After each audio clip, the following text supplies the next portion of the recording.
Hi everyone, welcome to the seminar. Thanks very much for being here. What we're going to talk about this afternoon, what we're here to talk about, is this idea of learning how to read the articles and to some extent also the books and book chapters that we have to read, either for papers that we're writing or for thesis research that we're doing, or even just for other coursework research that we're doing, right? There are lots of different reasons why we read in higher education studies as students, and then also for those of us who are working as researchers, who are perhaps in lecturing, or we're in postdoc positions now and we have to publish our research. There's lots of different reasons why we read. But before we talk about reading, I want to take 2 minutes to talk about writing, because academic writing is a funny thing. It is a really weird practice in higher education, and it's one of the practices that is often quite poorly understood by most of the people who are responsible for getting you to write and for assessing your writing or evaluating your writing. So I'm not throwing your lecturers and supervisors under the bus here, I promise. It's just that, as Teresa Lillis has argued, academic writing has been called an institutional practice of mystery, right? A lot of what makes academic writing good or bad is not always that obvious to us, right? I mean, you can read a paper and think, okay, this is a great paper, I have to use it in my thesis. But why is it a great paper? On what basis are you assessing its greatness?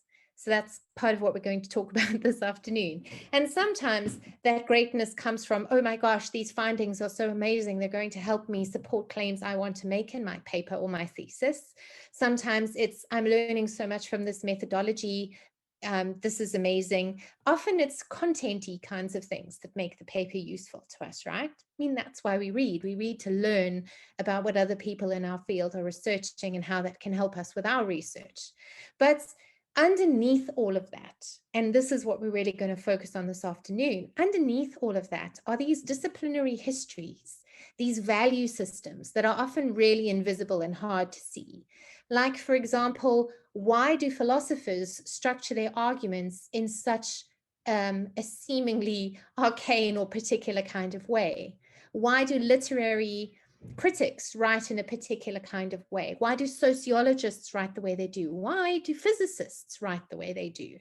You know, these things are not arbitrary, and they have very much to do with the kinds of knowledge that we're making and how our disciplinary communities have evolved to value particular kinds of knowledge and particular ways of sharing that knowledge, debating that knowledge, critiquing that knowledge.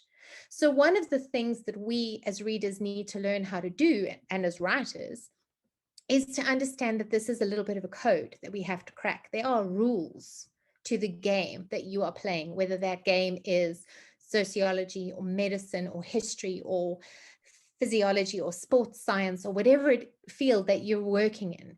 Each of those fields has ways of doing things. Now, this is not to say that those ways of doing things are always the right ways of doing things or the best ways of doing things, but they are established at the very least. So before we begin to challenge those ways of doing things and get creative with our writing and try to do things in different ways, we need to first at least understand how the writing is being done and why the writing is being done in those kinds of ways. What are the rules of this game that we're playing? And how can we begin to see those rules so that at a beginning point, we can at least begin to play the game with the rules in mind, instead of sort of stumbling around on the field and hoping to God we're doing the right thing and kicking the ball in the right direction. So we can't just kind of say, well, this is all just rubbish because it comes from, you know, a colonial past, or it comes from America, or it comes from somewhere else, and I'm not there, so I don't have to pay any attention to this. We do need to understand the rules of the game, which is not to say we cannot challenge them and that we cannot change them. I'm a firm believer that we must and can challenge and change rules where this is necessary. But that challenge is more powerful if it comes from a position of being able to first at least understand what it is that you're challenging. So this is really a kind of reassurance to say, you know, academic writing is weird. and it's hard. And if, just because you did well in English, or you speak English well, or you write English well, or you think in English, or French, or Spanish, or Italian, or whichever language it is that you're producing your work in, being good at language doesn't make you good at writing necessarily, right? There's a lot that we could say about this that I can't go into, but it's really just to say that academic writing, and we'll come back to this at the end, is more a practice than a skill. There are skills that go into writing well, like learning how to craft a short, sharp sentence, which is something I'm constantly working on, but it is a skill. But it isn't a skill in the sense that once you have it forever, and every single paper is going to be easy now that you have the skill. Every single time we sit down to engage with writing a new argument, making new claims to knowledge, we have to begin this process of really reading and writing away into the field over again, right? So that's what I mean when I say it's not a skill. It's a practice, because we have to keep practicing it. So what you can do is just help me out by posting some of your ideas in the chat. So around like your biggest struggles with reading, because you wanted to choose more than one option. And I can't see what happened with the poll. I'm really sorry, you guys. I'm sure you must be sitting there thinking, oh, she doesn't even know how to use Zoom. But this is the first time I'm trying to do that. Okay, so finding the right stuff to read, synthesizing ideas. Yeah. So in terms of finding the right things to read, we're going to talk a little bit about that. And then putting ideas into your own words. We're going to think a little bit about those kinds of things. Synthesizing ideas, yeah, that's a big one. Taking what you have read and then trying to figure out how to pull out just the little bits and pieces that you need, and then put everything together. Finding your own words to talk about other people's ideas is a huge challenge. I certainly struggled with that enormously at the beginning of my PhD. I just remember copying and copying and copying out of Basil Bernstein. I actually still have those red hardcover books that you get at the just like ordinary shops. And I just had reams of literally verbatim copying out of Basil Bernstein's book, because I couldn't figure out how to put it in my own words. And we are going to talk about a tool that changed all of that for me in a couple minutes. But I think that it's also a confidence thing to some extent, isn't it, with reading? When you read, that you're reading for a particular kind of purpose, right? You're reading because you need to find out what other people say, that so that you can start to position yourself. And we're going to come back to this. But then it means that you kind of have to feel like you have a position. Louisa, that's a good one. Knowing when you've read enough. And that's a tricky one, because that very much depends on the size of the project that you're working on. It ends up relying a little bit on the field that you're working in. It ends up relying a little bit on how much has been written on your topic. I mean, if there are 400 papers that have been written on your topic, you don't need to read all 400. But, if there are only 50 papers that have been written, maybe you do need to read all 50. So how to know when you've read enough is the tricky one, but we can come back to that. So selecting what to read is something that's quite important, right? We need to know how to choose the right kinds of readings. And we also need to, and we're going to do a little bit of practical stuff now too. We're going to think about how we make sure that we're downloading the right kinds of things, or the most useful kinds of readings, and then how do we read those readings. So that's what we're going to look at quite practically. So if you're anything like me, when you start a new project, you can spend days on Google Scholar and EBSCOhost, skimming through abstracts, finding amazing titles, finding really fun readings, downloading them, organize them all into folders, and then you feel like you've done work. And actually, might sound quite harsh, but you haven't really done work. You've just downloaded a whole lot of readings. The work is actually absorbing those readings, right? And making sense of them. So one of the things we're going to advise you to do is to make sure that you do read the abstract. And a lot of you probably do this already. But if you're not doing this, if you're really just downloading on the basis of the title and maybe a quick skim of the keywords, it would be very useful if you take an extra 5 minutes and read the abstract really carefully before you download the readings, so that you don't end up with a whole lot of readings that and again, I'm talking to myself here, because I have like thousands of readings saved in all of these different folders on my desktop. And I'm not entirely sure that I'm ever going to read all of them. Lots of them are just being downloaded because they look cool. And I'm not sure why I'm downloading them. So I myself need to become a little bit more careful about this kind of thing. So we're going to come back to the selecting what to read. But essentially what we're kind of saying here is that one of the things that's quite useful from a very practical standpoint, especially for those of you who are doing masters and PhDs, especially when you are going to be downloading a lot of stuff over an extended period of time, 2 or 3 or 4 years, you need to develop a good filing system, right? So I, for example, have folders for all of the different topics that I'm reading around, like research methods. I've got a folder for decolonial education. I've got a folder for curriculum development. I've got a folder for assessment. I've got a folder for teaching and learning. I've got a folder for higher education studies, more general readings. And I try and organize my readings into those. But the other thing that you also have to do is you have, sorry, that was my son coming home from school and just popping his head in to say hello.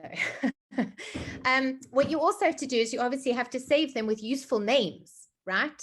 So that you don't, for example, have this kind of situation where you have, okay, so often journals will do this, right? Taylor and Francis journals have started doing something a little bit different, which is they now give you the title of the journal. So when you hit download, it actually has the title of the journal in the saving bar, which is very helpful. But other journals will give you like an ID number like this. And this is the journal's internal ID number for the paper. But that tells you zero about what's in that paper. So if you are thinking, oh my gosh, okay, I have to write something on I actually can't remember what folder this comes from. Oh, I think it comes from the higher education folder. So I'm writing something about the higher education context. And then if you've saved your papers properly, and I would say that this is more like a proper way to save it with the authors and something of the title of the paper so that you know, I do try always also to include the date. Some of my folders are in the process of being upgraded. But essentially here I can go, oh, okay, this is Barnett 2000 super complexity in the curriculum. I'm not really writing about curriculum, but recapturing the universal, yeah, that might be useful. Let me double click on that reading. I come to here and I have no idea what this is. So if you've saved it before you've changed the name, just right click and rename. And this is something that you can do when your brain is really tired. And you can kind of sit in the evening in front of the TV and you can do this kind of admin, right? That's kind of what I do. I take a folder a night and I go through and I try and fix it. So that, you know, the more you kind of do this admin up front, the easier it is to find what it is that you need to read in your own folders later on. So it sounds like a small thing, but it can save you time and frustration later on. Bev says, within the topic folder, I have another folder. Oh, right. Okay. So you have sort of like general readings and then super useful readings. Once you read them, you move them. Is that what you do, Bev? Because I quite like that idea.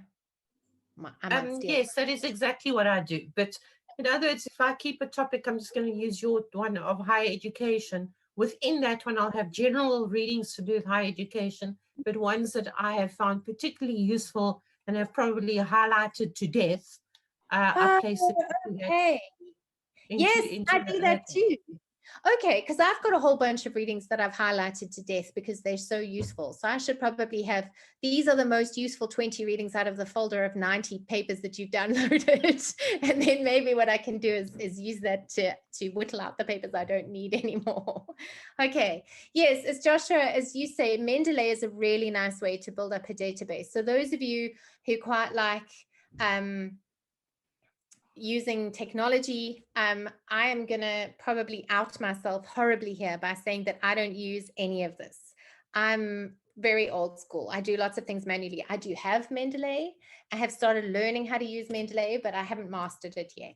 I did use some referencing software during my PhD, but I didn't actually use EndNote or anything like that. But if you do have a software option like that and you do find it useful, won't you pop it in the chat for people so that if they're kind of doing some shopping around and they're trying to figure out which one, they can kind of get a sense of what's out there that they can go and research a little bit further. I know that there are some really nice open source ones as well that won't cost you any money. And it's really good to support open educational resources where you can, especially for those of us who are poor students and casual staff members and we don't have research money to spend on these things. Okay, so before I move on, I want to ask you guys, what are your first steps when you're reading a journal article? I did have a poll on this, but now I don't trust the polls because I don't think they work. So maybe what we can do is just pop some ideas in the chat. So do you kind of start with your highlighters, highlighting key phrases and interesting things that pop out at you, or words that you want to go and look up, or key concepts? Do you scribble in the margins? Do you keep a reading journal? Do you write reading journal entries? How do you approach your reading a journal article? Clive says, I read the abstract, then the findings, then the literature. Polani, you raised a hand.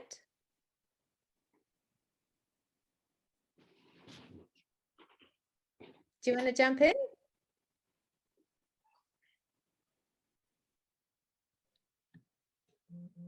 I've got hands raised by Polane and Nyeko. Do you guys want to jump in?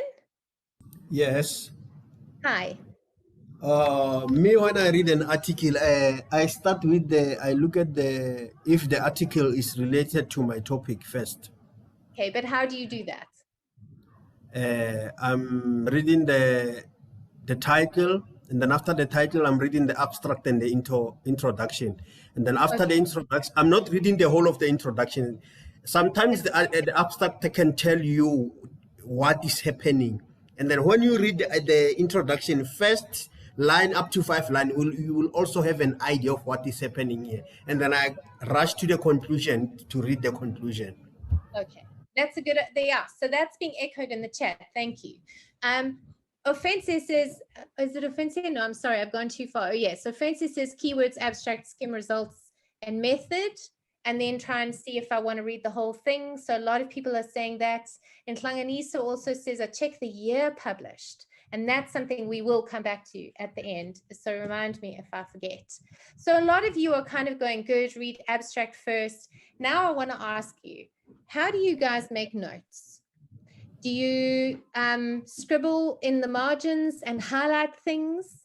Do you actually keep a reading journal or write summaries of the articles after you've read them? Or do you just read and scribble on the readings themselves? So we could just type in the chat, read the article without highlighting it, reading journal, says Yane. What other kinds of techniques do people use? Highlight on the second read, says Eugene. Highlight and add notes. I do the highlight and the summary. I make notes in the margins and then in a reading journal. Depends on whether it's hard or soft copy, right? Make reading journal. Oh, lots of nice. So I'm so pleased to see so many of you talking about reading journals, because I was going to get all evangelical about reading journals, and maybe I don't have to get quite so evangelical now. Reading and summarizing, using notations, take out the important information, I highlight, read, and scribble on the article. Okay, so there's lots of different. Oh, Megan also says Mendeley allows you to make notes and mind maps. You use notebooks to mind maps. That's really cool. So these are, Louisa says, please get evangelical. All right. I don't need much encouragement. So one of the things I wanted to show you really quickly, this is a 40-second video before I get evangelical, is I also wanted to highlight this because this is something I often forget to do. So when you search databases like ERIC or PubMed or EBSCOhost are the main kinds of databases, you might have other ones that you search. You will be obviously doing that from your library website, because your library spends a lot of money every year on licenses for all of these journals and these databases, and you should absolutely make use of them because they're incredibly valuable. But one of the things that we don't always think about is doing this for Google Scholar. So I did this really quick little video where now in this bit, I am in regular Google Scholar, right? So I'm searching, and you're going to see this paper later because I'm using it as an example. You can see at the top, I'm on scholar.google.co.za, and I've typed in Anadarko's Beyond the Horizon. Now, if you just kind of look at this page, you can see that not every single one of the finds has a link next to it for where you can go to find the article, right? So if you scroll down the transnational, transcultural feminisms, the purple one is the one I've chosen, but I'm not entirely sure why there's this mark on my screen. Anyway, so essentially what I do then is I go into my library website, and on my library's homepage, and it's probably on your library websites, your university library website's homepage too, there'll be a link saying access Google Scholar or search on Google Scholar. And you click on that. And if you're on campus in the library, it should take you straight to the library's version of Google Scholar. If you're off campus, you'll need to use your off-campus login or your off-campus access. If you don't have this, please make sure you get it from your university librarian so that you can use your university databases off campus. So what you do is I then type in Anadarko's Beyond the Horizon again. And you can see now at the top, I'm on seals.ac.za, which is my library. And now look, all those sources that didn't have links before, this is back on regular Google. Now on the university version of Google, they all have links. So you can find many more papers in Google Scholar. If you like searching Google Scholar, you can find many more papers by using it through your university website rather than just regular Google Scholar. So if that is a revelation to you, yay. If it's not, that's great that you're already doing that. That's brilliant. But it's just something that I sometimes forget to do. And then I think, oh, there are no papers. And I think, why am I not on my library website? There's always a lot more to find on your library website. Right. So I'm going to talk a little bit about reading journals. These are all of my reading and research journals. I keep both kinds. And I'm going to give you a link. And there will be a link under the video as well when I post it on YouTube later to a video about how to keep a reading journal if this is something that you're not doing. So I talked about my red-bound hardcover books where I copied and copied and copied. And what the effect that had on my writing was that my supervisor said, well, you're clearly doing a lot of reading and that's great. But at PhD level, you really need to be taking a position. And you're not taking a position here. You're just sort of summarizing and synthesizing what other people have said. And it's not inaccurate, but it's not what is required at this level. Like, where are you? I can't hear your voice. I'm not seeing you in this text. And that may echo some of the feedback that some of you have received from your supervisors or from critical friends reading your writing. And if it does, then you don't keep reading in research journals. I'm going to strongly recommend that you begin doing that like today. So what I then did was I learned how to use a reading journal, and then I also started keeping a research journal. They're different things. We have different videos that we can point you to, so I don't want to talk too much about the nuts and bolts. But the point of both of them is that it's for you to write to yourself on a consistent basis about what you're thinking, what you're reading, and what you're writing about, so that you actually begin the process of finding your voice as a scholar and a researcher and understanding what you want to argue and what you want to say, but without the pressure of thinking, my supervisor is going to read this, journal editors are going to read this, other people are going to read this. This is really, really, really problematic. I'm just going to respond quickly. Offense, I'm sorry about your connectivity issues. This is going to be posted on YouTube either tonight or tomorrow, so you will be able to get this recording. We do post everything on our YouTube channel, so you will be able to access this afterwards. Okay, so my reading journal, this is it here in the top corner. What I do is I keep I will get there. Thanks for pulling. I'm going to tell you the difference now. So what I do in my reading journal is that's where I write to myself about what I'm reading. And you'll see that I've started off saying it's a useful article charting the development of educational development as a field in Australia and New Zealand from the 1970s. It looks as key texts. And then what I do is I summarize the article, but this is very much in my own words. So what I do is I don't highlight readings the first time I read them. what I do is I almost like sit on my hands and I just read. And what I'm reading for is I'm reading for the stuff I'm going to encourage you to look for in articles in a little while, which is, what's this article about? What is the author trying to do with this article? What's the contribution? What's the main claim? What's the nature of the evidence? What kind of study is this? Small scale, large scale, qualitative, quantitative? Where in the world is this research being done? Is it being done in Australia and New Zealand? Is it being done in South Africa? Is it being done in the United States of America? What basically is the article about? And then what I do at the end is I write myself a paragraph or two about, this makes me think of this other reading that I did yesterday. You know, this paper is taking a slightly different line of argument, but I still think that maybe I could put these two together. Because what I'm doing with my reading journal is I don't keep reading journal entries necessarily when it's just an interesting paper and I'm reading it because I want to stay abreast with research in the field. Then I'll often just read it almost as if for pleasure. But if I'm reading, and I am at the moment starting a new research project, if I'm reading for that project, then everything I write gets a journal entry. And I'm reading always with my project and my plan for my research in mind. So I'm not reading to try and say, I just need to understand this article. I'm reading to say, I need to understand this article in relation to what I am doing as a researcher and a writer. So these entries are not just summaries. These entries are actually a little bit more than a summary. They're a commentary on the reading, if you like. This is what it's about. This is the main argument. This is the kind of study. And this is what I think it can do for me and for my research and for my study.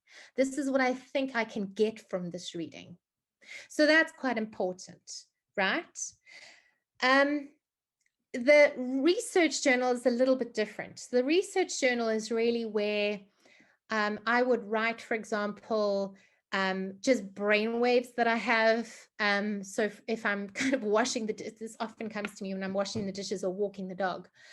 So I end up doing this a lot on my phone in the form of voice notes. But often what I'll do is, if I kind of have I've just seen the link between those two ideas in this chapter that I'm trying to write, I'll sit down and I'll put the date on the top of the page so I know when I wrote it, and I'll just literally just scribble notes to myself. And I draw pictures in my research journal, and I sometimes I have in my PhD research journal, I have things I wrote on the back of an envelope in the car because that was all I had, and then I came home and stapled it into my research journal.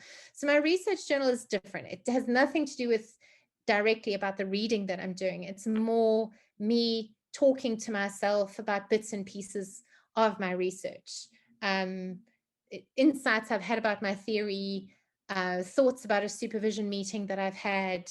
I might have a conversation with a colleague on Facebook, or I'll see a post on Twitter that makes me think about something to do with my research. And then I'll just sit down and kind of scribble a page or two of notes just so that I kind of get it out of my head and onto the page. So that's how I keep reading in research journals. And we're going to give you the links, but this is the link to the Keeping a Reading Journal video. And you can go and watch that. It's a video that I made. It's about 5 minutes long.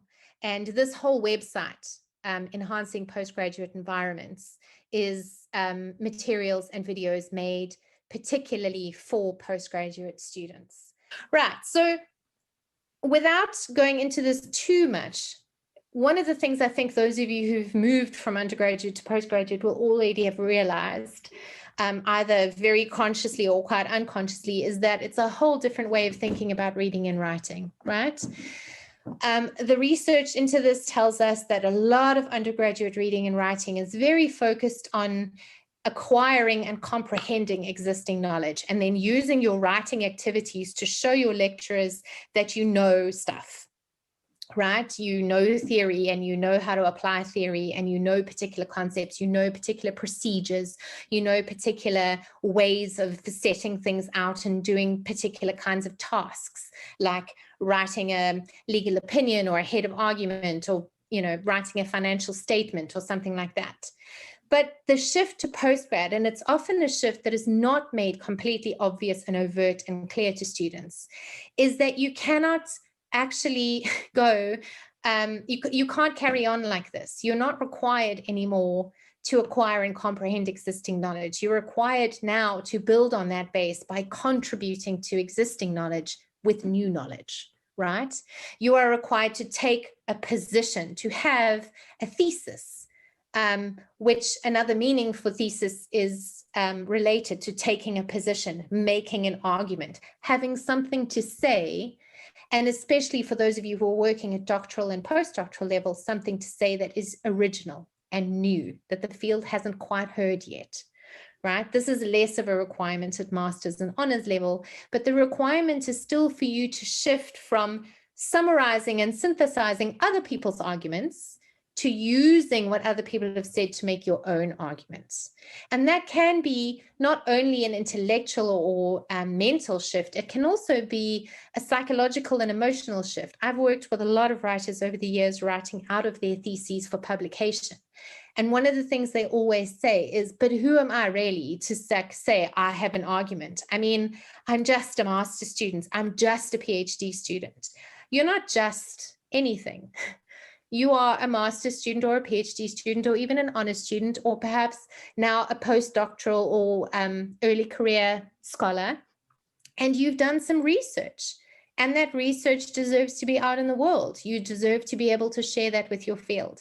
So one of the things you sometimes have to get over in becoming more authoritative around the reading and the writing you're doing is to kind of put your hands on your hips and say, I have something to say.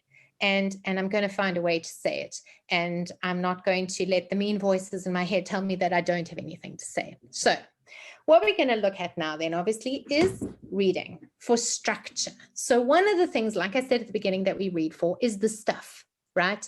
Methodology, findings, theory, application, novel ways of doing things. We read sometimes to find out the history of our field. We read to find out particular trends over time. We read to find out all sorts of things. And we read because of the research that we're doing. So the research questions or the research aims that we're working on help us guide our reading. They help us figure out keywords to plug into Google Scholar and EBSCOhost to find all those readings that we're doing. But we're going to argue today in this seminar that you can read for a different reason as well. You can actually learn to be a better writer through reading differently.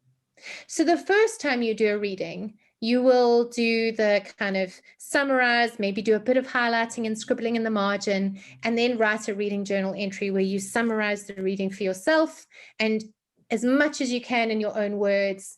And then you kind of go, all right, okay, that was what that reading was about for the content and for what that can offer my research. But you can go back and do a second reading where you actually ask yourself things like, how has the writer structured this paper?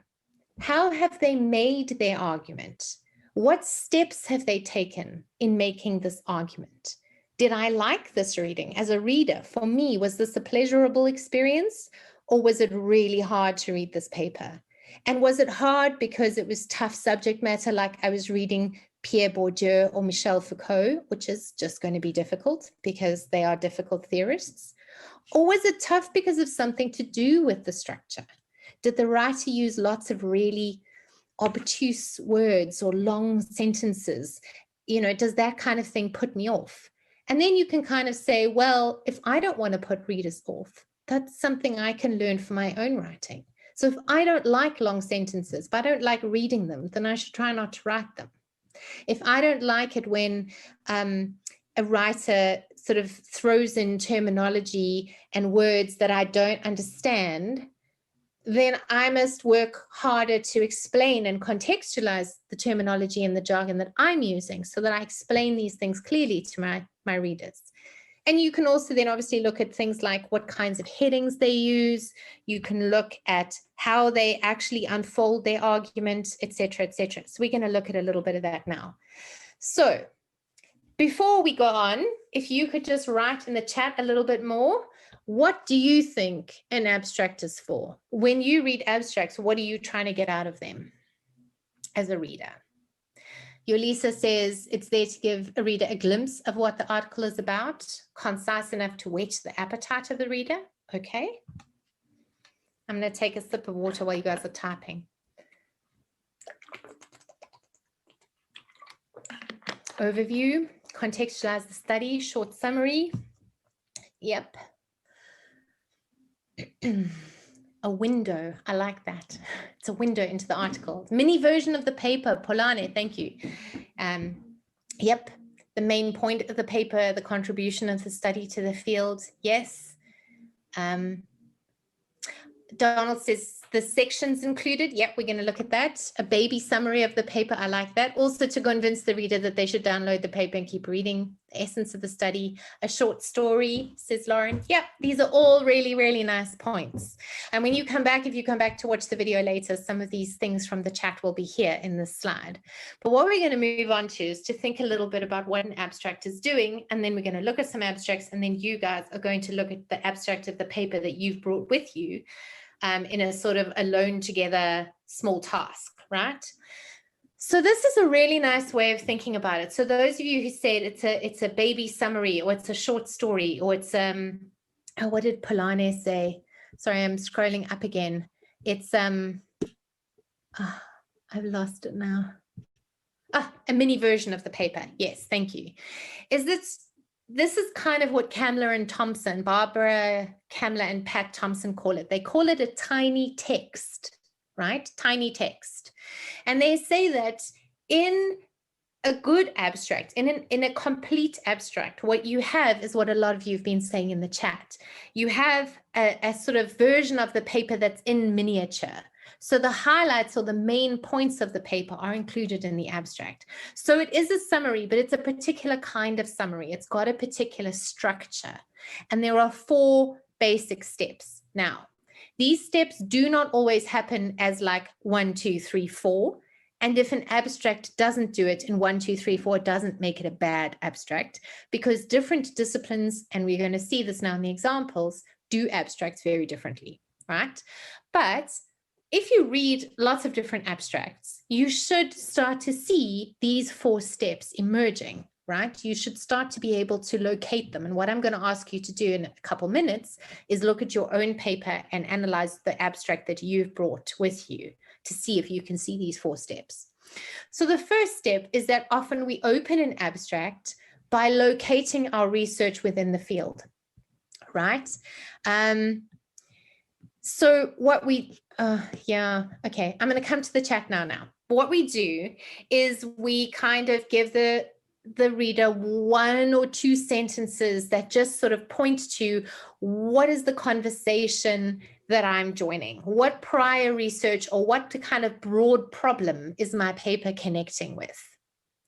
And then we usually move on from that to then go, my paper is going to look very specifically at this particular issue or problem or question, right? So then we come with the focus. What is the focus of my paper against this prior research or this broader conversation? And then usually we do some form of reporting. What did we find, or what kind of approach have we taken to do this research? In particular kinds of empirical research, we might say this was our sample and our method and our analysis. These are our main findings. Not all papers are like that, especially if you're working, for example, in the humanities. You might not have samples and methods and things, but you will have taken an approach to doing your study, right? And then usually we close the abstract by coming back to the argument and our angle. So what is this so what, right? Every time we write a paper or we write a thesis, we need to answer the so what question, so that we don't want people to get to the end of what we've written and go, okay, and what am I supposed to learn from this? What am I supposed to take away from it? Why did you do this research? I don't really understand. Like, it's interesting, but so what, right? So the argument, part of your job with the argument is not just to say, this is what this argument will be, or this is what this paper or thesis will do. Part of it is also say, it will do this because there is this significance of this research, or this contribution needs to be made, and this is the contribution I'm making. So we're going to look at a couple of examples. Yeah, Ronica, the so what is kind of the implications. In some fields, it's the implications. In other fields, it looks a little bit different, but it's a little bit the purpose, what it is that you want to give your field or add to your field in terms of the knowledge that you've created through your research. Kate says in literature readings, there are often no abstracts. In those cases, and I studied English literature as an undergrad, so if I can remember what I used to do, I think what I used to do there, Kate, is kind of skim the introduction and conclusion if I could get hold of it, and then look through the paper headings. Often, though, the way journal publishing works these days is that as authors are almost forced to give some kind of abstract. So it is increasingly common to find, even if there's no abstract in the paper itself, there will be an abstract somewhere online. This is more common, though, in more recent publishing. The further back you go into the sort of 90s and 80s and 70s, if you're reading that far back, it might be a little bit more difficult. So we can think a little bit about that. But let's have a look at a couple of examples, right? So I've got 3 papers that I've gone and found online. I've got Darko's contribution in Beyond the Horizon to Contemporary Gender Portrayals. So one of the things I've realized in teaching my writing course is that we often forget that the humanities look quite different to the social sciences, and again, quite different to the natural sciences. So I've tried to choose 3 relatively representative papers. I can't obviously speak to every single discipline. This is the point of this, is really to give you some tools so that you can try and do this analysis on your own. I've also got a higher education studies, sort of more sociology paper. And then I've got an applied science climate change, I think it's a soil science microbiology paper. Right. So if we look at abstracts, right, what we're looking at is for these 4 steps. I'm going to go really quickly through these, and then you guys are going to do your own abstract analysis because time is marching on.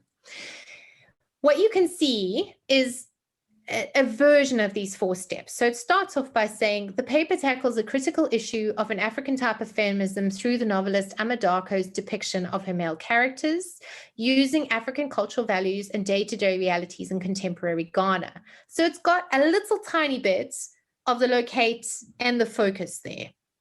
It then says the study reveals that African female writers like Darko develop their own way of writing social and cultural constraints. It aims at rejecting the image depicted by African male writers and opens the floor to male characters' portrayal as violent, selfish, and responsible for the women's social and economic hardship.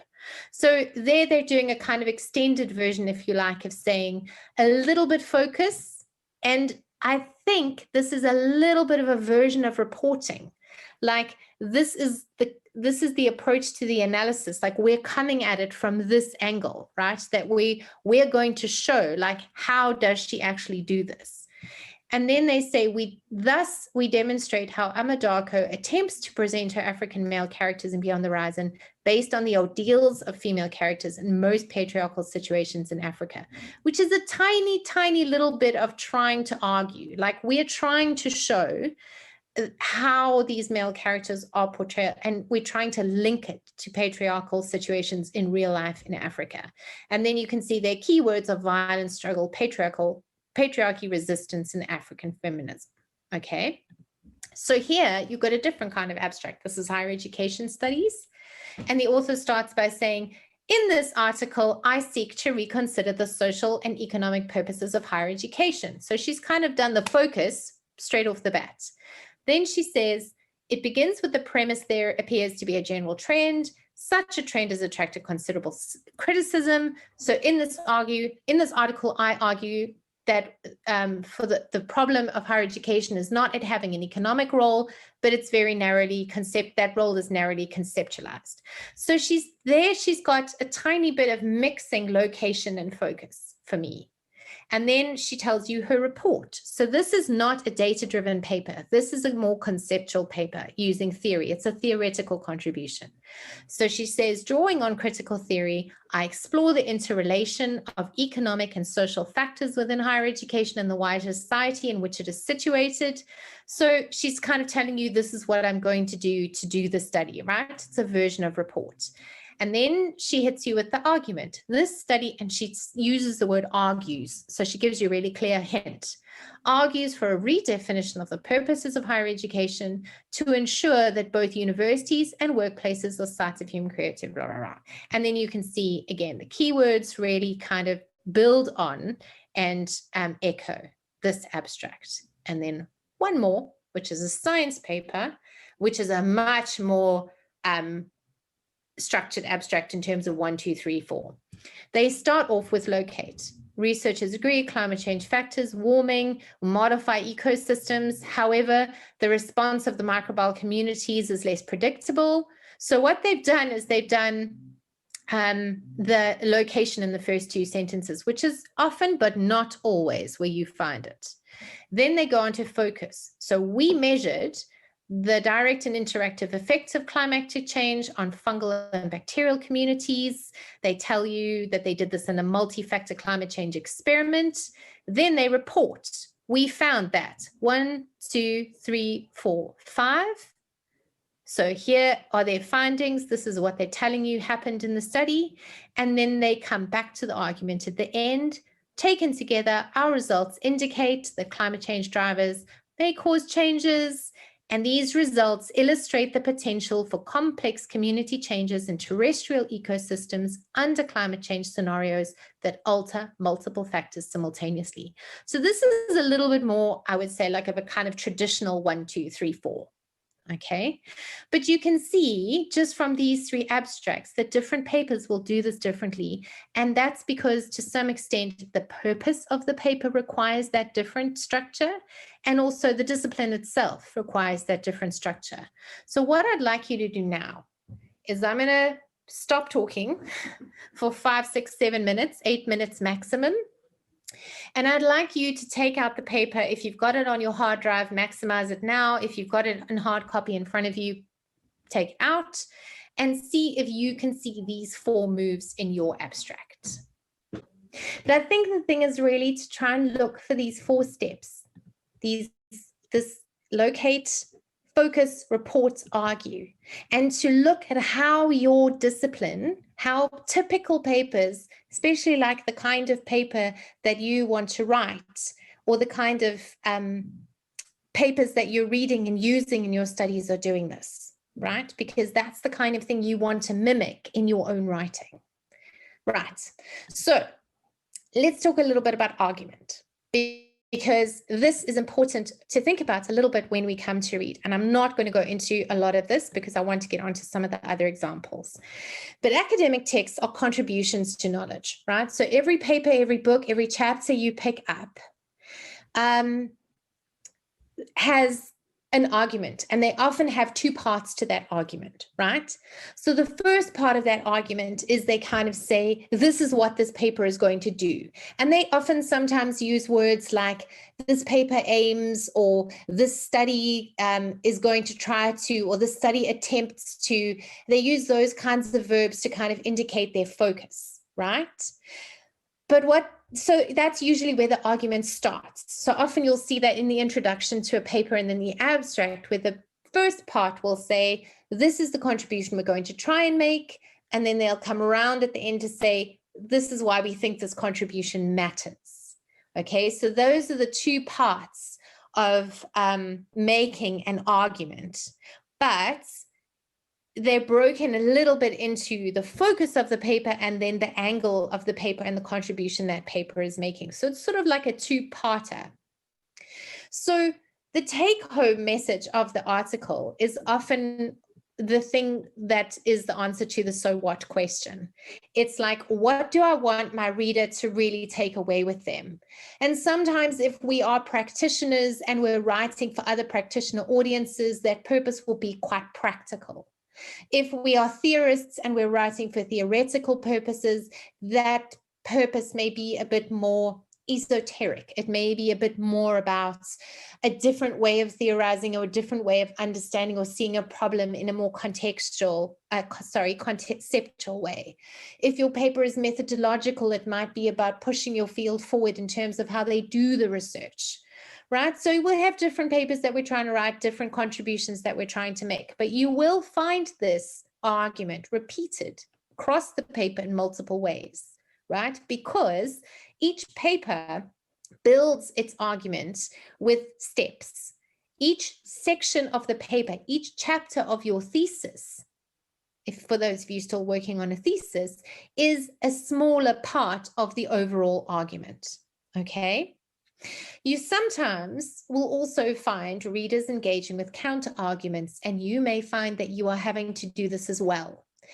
Counter argument doesn't mean that you literally have to say, you guys are wrong and I'm right, okay? Often counter arguments don't come with people going, well, your research is all wrong or it's rubbish. They'll often come in terms of kind of, especially those of you who are trying to push your field forward at doctoral or postdoctoral level, right?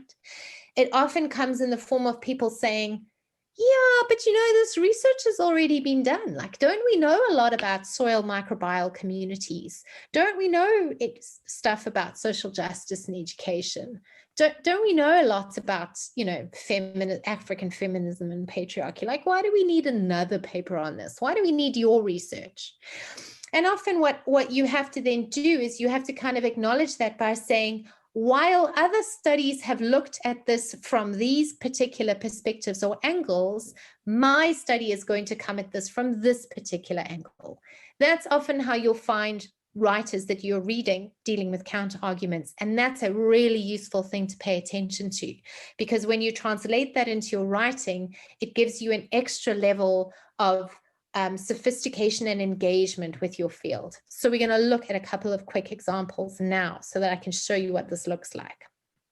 A reminder again that there are several videos on the Postgraduate Environments website looking at argument, looking at the thesis's argument, looking at different ways of using theory and making arguments. So we would strongly recommend that you go there and have a look at these. Right.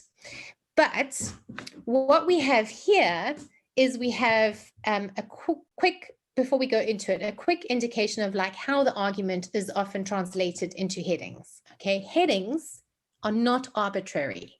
Headings give your reader a map with which they can work through your paper. So sometimes those of you who are coming at this from more empirical fields, you might be working in the applied sciences, sometimes also business studies, sometimes also some of the more quantitative education, parts of education, or the applied health sciences. You're often restricted to like introduction, materials and methods, results, discussion, conclusion, right? And then your references.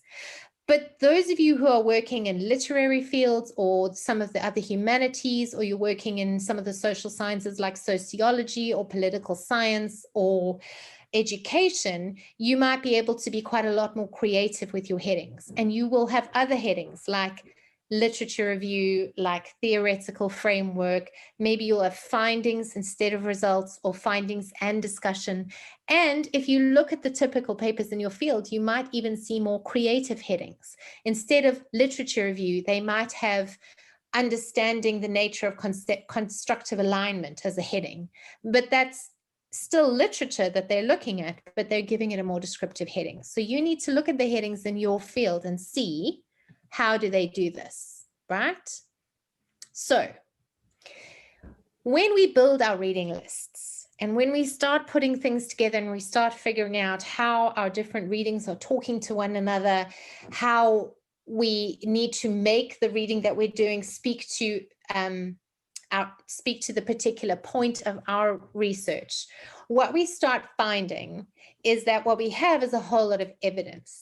And on the basis of that evidence, we can make claims. And those claims can then be built into an argument, all right? So for example, if you're reading a whole lot of stuff on how and why students struggle with online learning, you're going to find out a whole lot of different perspectives about what online learning even is, what student engagement means, what kinds of learning happen in online spaces. You're going to have a whole lot of evidence there. What you need to do is you then, for those of you especially who are saying, I'm really struggling to synthesize, I'm really struggling to put things in my own words, I worry about plagiarizing because I struggle with my own words and then I get into trouble. one of the things that the reading journal and working from that perspective helps you to do is it helps you to start, the more you keep those entries, and it will feel weird at first, and it'll take you 3, 4, 5, 6 reading journal entries to really get into it. If it does feel weird, please don't give up. Just keep at it. It does get easier and it does get more comfortable the more you do it. But what you start finding, was certainly what I found after 5 or 6 or 7 reading journal entries of the same stuff that I'd been reading and copying before, was I started seeing links between the different readings, and I started actually then being able to move up a level and kind of say, what is all this evidence actually telling me? Okay, so this evidence is telling me that online learning is a particularly difficult space and it's not very easy to define. That is a claim then to knowledge. And I'm making that claim on the basis of the stuff that I've read, right? So then once I've got a series of claims, I can start looking at it and thinking, what argument can I make here? What actually can I say to the field in a paper or in a chapter of my thesis or in a thesis that will add something new? So sometimes we work the other way around. We start off by saying, I really want to make an argument about online learning. And so we start going to look for things that we can read and things that we can build our argument out of. And sometimes we work from the evidence up and we say, what claims is this evidence enabling me to make? And then how can I build those claims into this argument? And you'll be making different kinds of claims. You'll be making claims based on literature. You'll be making claims based on theoretical frameworks. If you're using them in your research, you'll be making methodological claims. And then you'll also be making claims based on your findings, whatever they are, whether you're doing a literary analysis or whether you're analyzing fieldwork or whether you've got models running in a lab or whatever it is that counts as your data or the basis for your contribution, you will be able to make claims. So there are different ways of going about this. The point is, when you read, you need to be looking for these things actively. Where are the claims? And how is the author using evidence to support those claims? And how are they signaling that evidence to you as the reader? And often, not always, but often they do this with reference to either literature or where it's relevant to their own data. Sometimes you'll find claims that look and sound like claims, but that are not referenced. For example, if somebody in higher education said the higher education sector is still suffering the effects of the legacy of apartheid and colonialism, and the system is still very uneven in terms of student success, you don't really need a reference for that because that's a pretty shared understanding of higher education among people in that field. So that wouldn't be a hugely questionable thing for you to say, right? But generally the rule is claims need to be supported with evidence, and that's why we reference. So this is the Darko paper, and I wanted to look a little bit. What I've done is I've said the yellow is a claim and the green is where I think the evidence is. I'm not going to go too much into this because we are already at 4:15. I want to look more at the argument stuff now so that you can do this on your own with your own reading, right? So in the blue, what I've got is the argument. Now, remember, we looked at the abstract, and the abstract said, we want to look at how she portrays her male characters against the backdrop of African patriarchy. So that's the first place they tell you their argument. The second place they tell you is here. It aims to show how her male characters are viewed in Beyond the Horizon. Half a century after Black feminism, it is important to know how, somehow, Darko's first novel fits into this literary movement to free the weaker sex from male domination. So they've got, this is what we're doing, and this is why we're doing it, because we think it's important, right? And then, I'm going to come back to these. You'll see in the conclusion, this is their whole conclusion, by the way, this tiny little paragraph, but they say, her characters help her to deconstruct the male social rule and demonstrate the villainy and greed of African male writers, whether living in Africa or in Europe. And they then say that Darko's male characterization is found in real and concrete situations and could be taken as a metaphor. So it comes it's a little bit of a different way of what they've said in the first instance, but they've said, hey, this is what we found, and this is why we think it's important. It's not just in a book. This book represents reality. It could be a metaphor for what's happening in reality. So if we look here, this is the climate science paper. The authors have a series of claims and unpacking those claims with evidence. And their evidence is often signaled in the form of references. This is a particular referencing style that they're using that's common to their discipline. And you'll see, if you look very carefully, how they're doing this. So they make a big claim to knowledge, climate change factors, that I reckon, sorry, I can't read this because I got the chat in my way. There you go. Climate change factors such as atmospheric CO, etc., are having impacts on soil microbial communities, but these responses are uncertain. So they made a claim, and now you're kind of going, okay, and I must just take your word for this? No, don't take our word for it. Let's show you what we mean. For example, and then what they do is this thing that we sometimes call unpacking. They elaborate on their claim either through giving you examples from the literature, so here are their references again, or by explaining what it is that they mean. But often those explanations are informed by the evidence, right? They've come to this claim in yellow by reading all of these different kinds of papers and engaging with the field. Then they come at the end of this introduction, it's 3 paragraphs long, to say, clearly, understanding how these communities respond is important, right? And we are going to show you how and why it's important by answering these 2 research questions. So this is a little bit, here's our focus, and this is a little bit, this is why our focus is important, okay? And then they come back in their conclusion to say, these are the answers to those 2 research questions, and here is the argument again.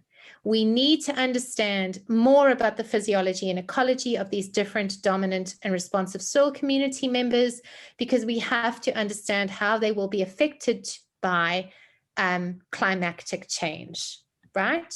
So, I'm sorry. So essentially what you can track through your reading of your papers is the development of the argument. And you'll find it in the abstract, you'll find it again in the introduction, and you'll find it again in the conclusion. And then you're able to actually go back through the middle sections of the paper and think, how is this section building this argument? How is the theoretical framework connected to this thread? How is the methods and materials connected to this thread? How are the results and the findings connected to this thread?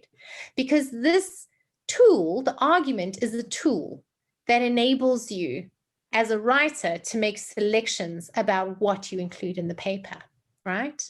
So in this article, she says, I argue that, and she says this in the abstract as well, the problem is not the trend towards higher education having an economic role. Oh, I'm sorry, I clicked by mistake, but rather the narrowness of the way in which the role is conceptualized. She then says, I'm going to draw on critical theory. She makes some claims. She supports those claims with evidence. And then she says, this is how I'm going to go about doing the paper. I'm going to give an outline, and I'm going to then look at how critical theorists can help us think about this problem that I want to kind of argue for. And then she comes back at the end to say, in this paper, I have argued. And she unpacks that first thread. The problem is not that higher education has an economic purpose. We need to redefine that purpose. So it's the same thing she's saying. She's just saying it in a slightly more refined way now, right? And then she mentions again the critical pedagogy, the critical theory she told you she was going to look at. And then she comes to the end. If you look here, she says, I want us to think about how we can prepare students for work in ways that contribute to their overall well-being and to a better and more just society. And she ends by saying, let's argue for a more useful version of higher education that helps us all be happier, all be more virtuous, all be more creative, all be more human. So one of the things I want you to try and do, and we are running out of time now, is I want you to do this a little bit as an exercise for yourselves, is to take your paper and pen and your highlighter. And maybe what you can do is just think about it straight after this while it's fresh in your head. And think about, where is the author signaling for me what the argument of this paper is? and highlight that in one color or underline that in one color of pen. And then look through the paper and start thinking, right, how are they building this argument? Look at the headings. Now, the headings, like I've said, for some of you won't tell you very much because they'll say things like introduction, methods, results, discussion. They're very boring.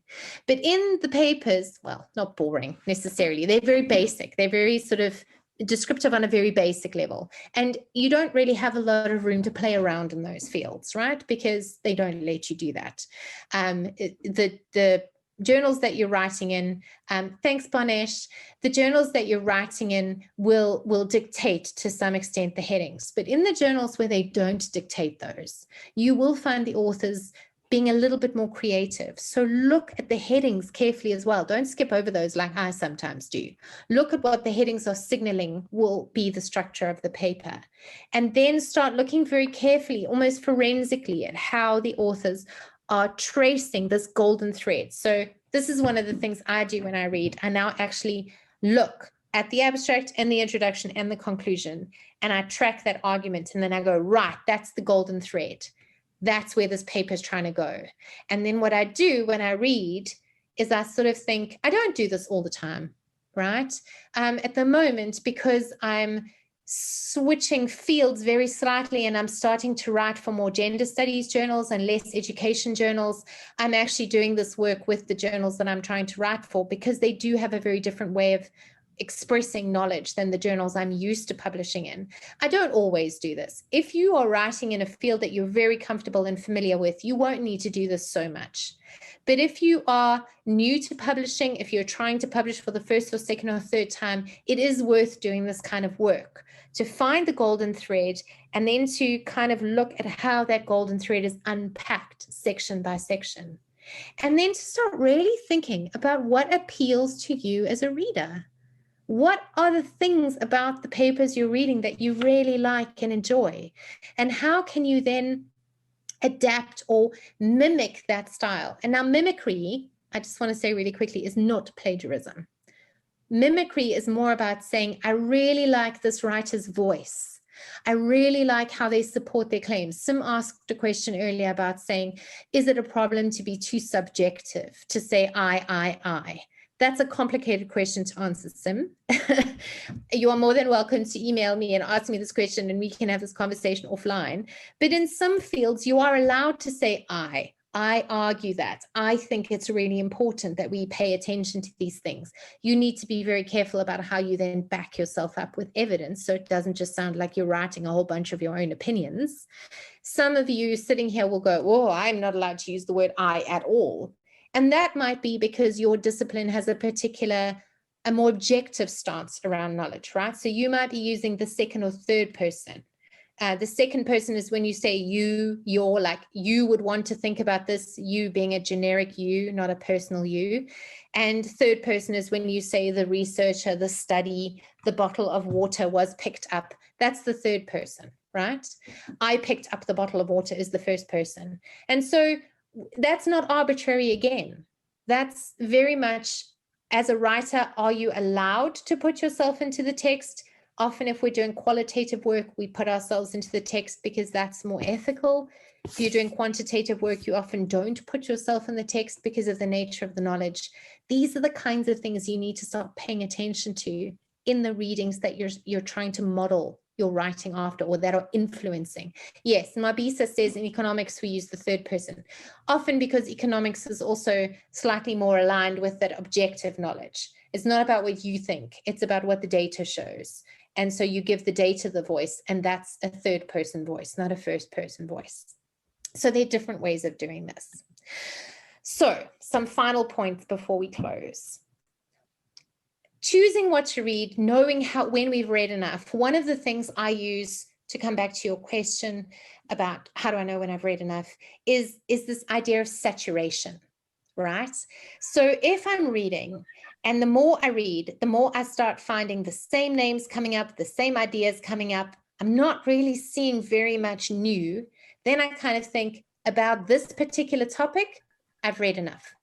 I don't need to read any more on this. I'm going around in circles. I need to move forward and start reading some new stuff.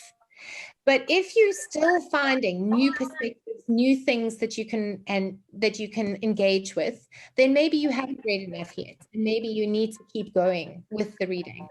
So saturation is a good way of judging whether or not you've read enough. Okay. Another thing that you can think about is also about credibility. Like, how do you know that the stuff that you're reading is credible, right? You can look at where it is published. You can look at the nature of peer review that it went through. Was it double blind, single blind, open peer review? Journals will give you this kind of information about their publication. A red flag if you cannot find journals telling you any of this information, because then it may not be a credible journal, right? You can also look at the kinds of people it's citing. So as students and as researchers, the more we get to know our field, the more we get to know kind of who the people are. Who are the big names? Who are the smaller names? What are the big ideas? What are the smaller ideas? You kind of, the more you read, you kind of get a map of the field. And you'll often find that the same names and the same papers will come up and be cited. So obviously, if you're reading one of those papers that's been cited 100 or 200 or 300 times, you're probably reading quite credible research. But it's not always a hard and fast rule. The other thing, obviously, to look at is currency. You can't use a paper from 1995 to say this is currently the case. I mean, that's a very crude example. But you also shouldn't be using papers that were published in 1995 or 2005 if there are recent papers in the last 2, 3, 4 years that will make updated versions of those arguments. However, obviously, in certain fields like literary studies is one of them, history obviously is another one, there are certain seminal texts or particularly core readings or papers that represented shifts in the field, and those you will use, but you need to use those really carefully because obviously you want to locate them in history. You don't want to kind of lump them with the current texts and make a broad claim. You want to say, this is where the field has been, here's some references, this is where we've come to, here's some new references. So that's something to then be aware of, and also to talk to your mentors and supervisors and peers with, so that you can work out how your field does this. You can use other sources, especially to creep up on new concepts and new theory and difficult stuff. We are not allowed to cite Wikipedia because it is not peer-reviewed, but Wikipedia is a fantastic resource for learning a new concept. I've been supervising a student who's using cultural historical activity theory, and I read a lot about that on YouTube before I then went and read some of the more theoretical papers, because it was new to me and I needed to kind of ease my way into it. But if you are going to use big theorists like Bourdieu, Engström, or whoever counts as a big theorist in your field, you are going to eventually need to read them in the original. But you may be able to, for example, when I started my PhD, I watched about 5 or 6 videos about Pierre Bourdieu's theory on YouTube. And then when I came to read Bourdieu, it was so much easier to get into it because I kind of already had a little bit of a framework in my head. So there are different ways in which you can use alternate sources, like online sources, like those sort of Sage handbook of XYZ. There are lots of Sage handbooks on different kinds of concepts that are very useful. And there are ways in which you can kind of read around stuff that's difficult before you get to the difficult stuff and read it in the original. And it's often quite a good idea to do that so that you don't overwhelm yourself. If you're reading a heavy theorist, don't go straight to his or her work. Read your way into it. And then Kate says Wikipedia is also a good place to pull references from. That's also very true. They often have reference lists. They always have reference lists at the end of their posts, and you can go and follow those up. And then to look at doing some free writing and some other forms of writing for yourself, in addition to your reading journal, your research journal. If you've read 5, 6, 7, 8, 9, 10 readings, and you now need to start thinking, oh my gosh, how do I synthesize this? How do I even figure out what these readings are telling me? Set yourself a timer for 5 or 10 minutes, pull out your research journal or open a new doc on Word and say, I'm going to write to myself for 5 minutes or 10 minutes about what are the main claims that I think are coming out of the reading that I'm doing. And then you just write. You don't check yourself for spelling or grammar or anything like that. You literally just blurt the words out of your head onto the page. And then you read it over and think, right, okay, actually, I do know quite a lot. How do I now use this free writing and turn it into more formal writing that I can show my supervisor or that I can include in a paper that I want to send to a journal? So that is kind of brings us to topics 4. That went a lot faster than I thought it was going to go, to be perfectly honest. But as a closing note is just to reassure you that if you're finding all of this tough, it's because it is tough. We all find it tough. Reading and writing are practices. You have to practice. They're like muscles. The more you work out, the fitter you're going to get. The more you read and write, the easier reading and writing gets. I don't want to say easier as in it's just always going to be easier, but I mean, it gets like more of a habit and you start feeling more comfortable, especially in spaces that are new and where theory is new and ideas are new. The more you practice, the more you kind of have a sense that if you just stick with the process, you'll figure it out. You'll get there in the end. But it's hard to believe that if you're not putting in the time and you're not actually seeing these things as practices. Don't try and see it as a skill that like, I'm stupid because I don't have the skill and other people are great because they have the skill. People who seem like they're really good, comfortable, confident writers are probably people who do it a lot.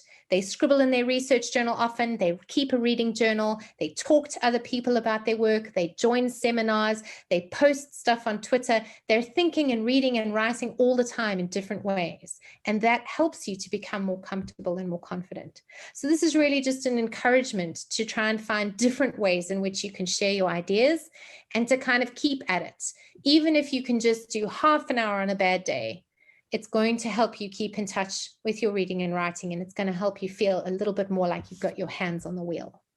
If you haven't joined our list already, please send us an email at cpgs@lists.ru.ac.za. We have different seminars going on all the time. We've got mindfulness sessions once a week. We've got all sorts of things, and they're free for anybody to join. So if you are not on our mailing list and want to be, please send us an email and we can add you. Thank you all very, very much for being here on a Thursday afternoon. Happy Friday, happy weekend, and hopefully we'll see you guys at further seminars as the semester goes on. Thank you.